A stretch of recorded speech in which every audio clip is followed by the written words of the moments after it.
dilluns, perquè entenem que el que vam fer dilluns va ser denunciar una situació que va molt més enllà de la independència, sinó que el que vam fer va ser denunciar una situació de vulneració de drets. I respecte a la moció que presenteu avui, des de la CUP volem que es modifiqui el sisè acord de moció que diu posar-se a disposició del Parlament de Catalunya, del Govern de la Generalitat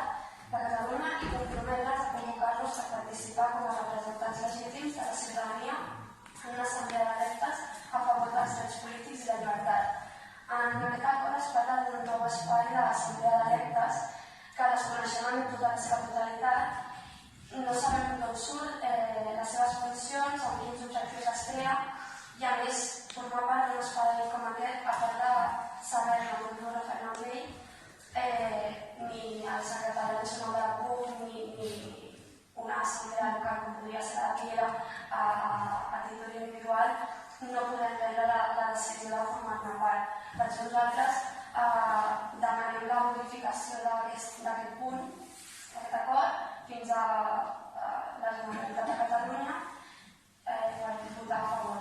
I si no, en tot cas, ens abstendríem. Si